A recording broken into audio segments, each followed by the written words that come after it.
Bismillahirrahmanirrahim. Alhamdulillahirabbil alamin wa bihi nasta'inu ala umuri dunya waddin wassalatu wassalamu ala khairi khalqillah ajma'in. Nabiyyina Muhammadin wa ala alihi wa ashabihi wa man tabi'ahum bi ihsanin ila yaumiddin, amma ba'd. Kita masuk pada pelajaran baru, pelajaran ketiga seputar harakat fathah. Di pelajaran ini kita akan belajar bagaimana mengucapkan masing-masing huruf hijaiyah berikut dengan atribut harakat. Fathah. Fathah adalah diucapkan dengan membuka mulut dengan pembukaan yang sedang, tidak terlalu lebar dan tidak terlalu sempit, sehingga berbunyi ya dengan dibunyikan dengan dibuka mulut itu secara sedang. Nah, di halaman ini atau di pelajaran ini kita akan mengeja terlebih dahulu sebelum kita menyebutkan bacaan dari huruf-huruf tersebut. Baik, kita praktekkan. Bismillahirrahmanirrahim. Hamzah fathah a, ba fathah ba, ta fathah ta, sa fathah sa, a ba ta sa. Ya, jadi sebelum saya lanjutkan lebih jauh, yang pertama adalah saya baca di sini atau saya sebut nama hurufnya. Ini huruf hamzah. Kemudian saya sebut atributnya fathah, kemudian baru saya baca a. Yang perlu diingat bahwa di sini saya tidak memanjangkan dan tidak boleh dipanjangkan. Misalnya seperti ini. A, tidak. Itu lebih dari satu harokat. Maka di sini harus diperhatikan betul pengucapan dengan pendeknya. Ya, pendek. Kemudian setelah dieja satu baris ini, kemudian dibaca langsung. Ya, dibaca langsung dengan tetap memendekkan, tidak ada yang dipanjangkan. A, ba, ta, sa. Ya, tentunya dengan tetap memperhatikan huruf dan pengucapannya dengan benar. Jadi tidak dibenarkan misalnya mengucapkan dengan misalnya huruf ini a, ba, ta, sa diucapkan dengan sa. Sa, ini bukan sin tapi sa, ya. Sa. Sa. Nah, kita lanjutkan. Jim fathah ja, ha fathah ha, kha fathah kha, dal fathah da, ja ha kha da, zal fathah za, ra fathah ra, zai fathah za, sin fathah sa, za ra za sa, shin fathah sha, sad fathah sa, dad fathah da, ta fathah ta, sha sa da ta, za fathah za, ain fathah a, ghain fathah gha, fa fathah fa, dha a gha fa, qaf fathah qa, kaf fathah ka, lam fathah la, mim fathah ma, qa ka la ma, nun fathah na, ha fathah ha, waw fathah wa, ya fathah ya, na ha wa ya.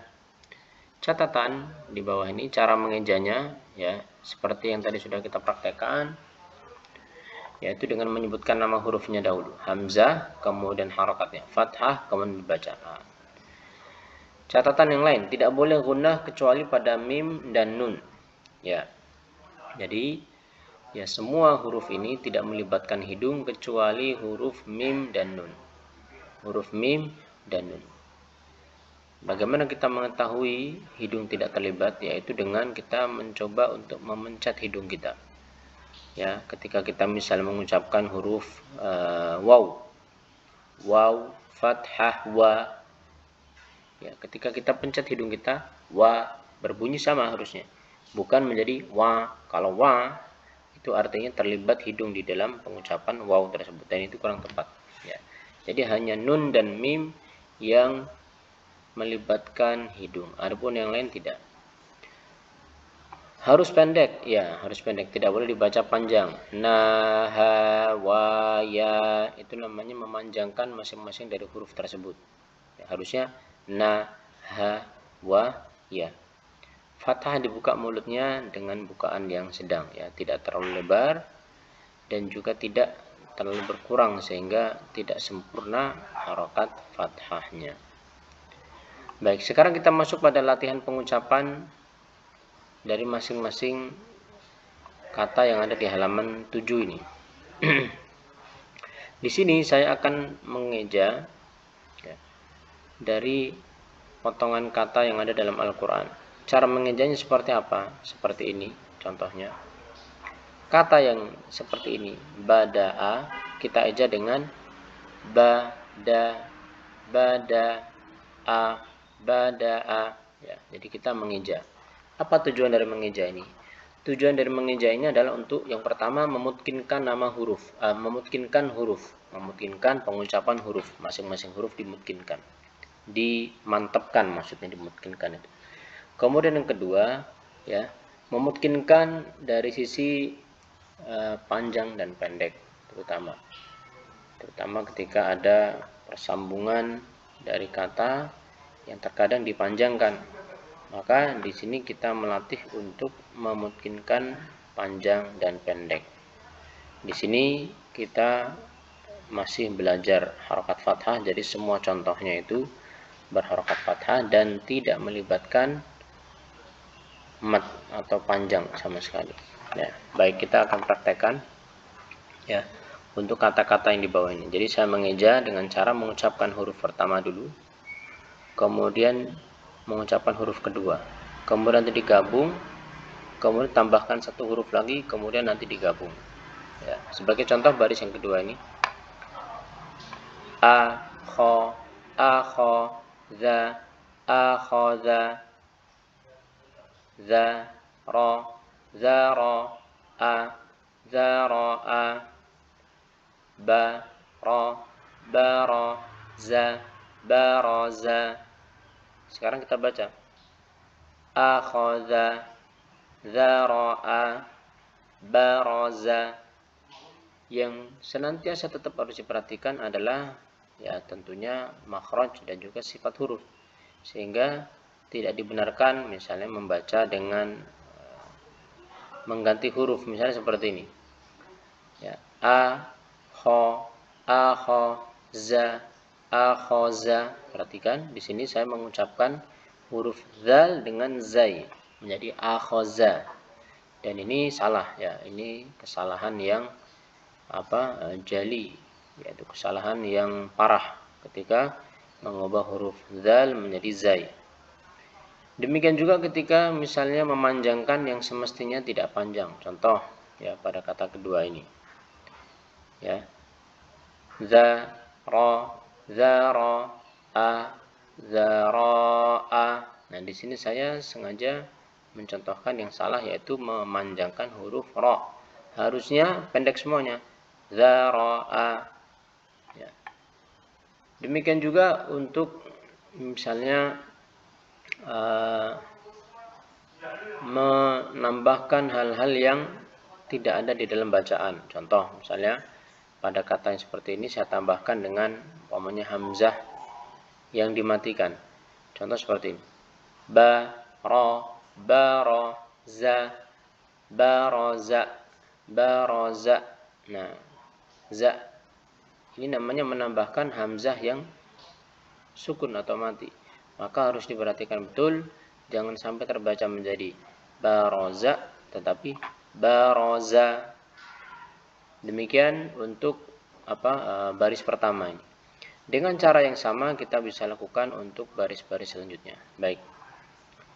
Saja, saja, da, sajada, syaja, syaja, ra, syajara, soba, soba, ra, sabara, sajada, syajara, sabara, dara, daraba, daraba, afa, afala, afala, aba, abasa, abasa, daraba, afala, abasa, fata, fataha, fataha, sada, sadaqa, sadaqa, syaka, syakara, syakara,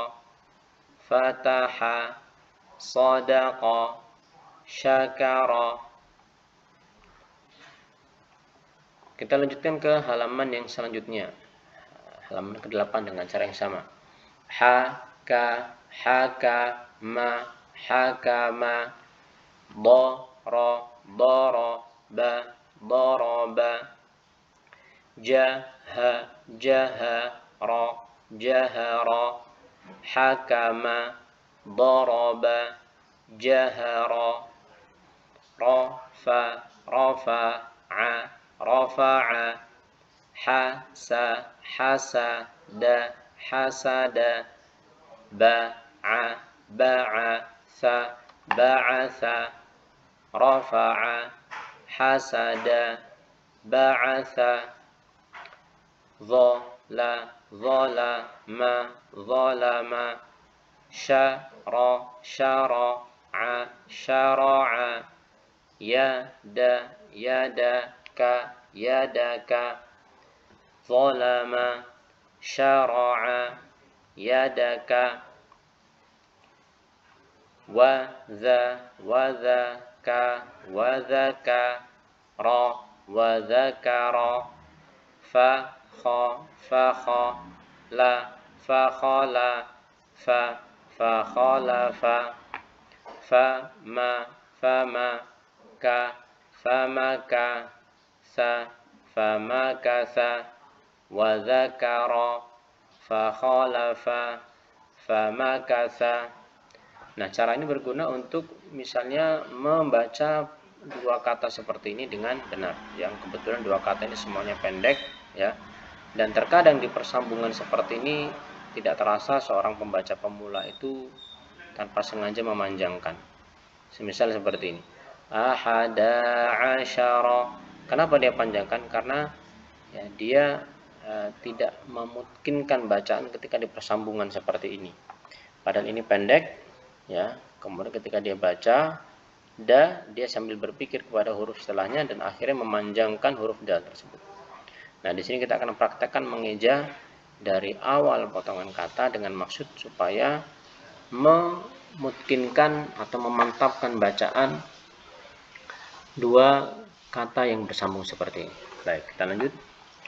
Aha, ahada, ahada, a, ahada, sya, ahada, asya, ra, ahada, asyara, aba, aba, sa, abasa, wa, abasa, wa, ba, abasa, wa, ba, sa, abasa, wa, basa, ra, abasa, wa, basara, ahada asyara, abasa, wa, basara. Demikian dengan cara yang sama silakan Anda praktekkan ketika Anda mengalami kesulitan membaca kata-kata yang pendek dan berurutan seperti ini dalam Al-Quran. Barakallahu fikum. Wassalamualaikum warahmatullahi wabarakatuh. Walhamdulillahirabbil alamin.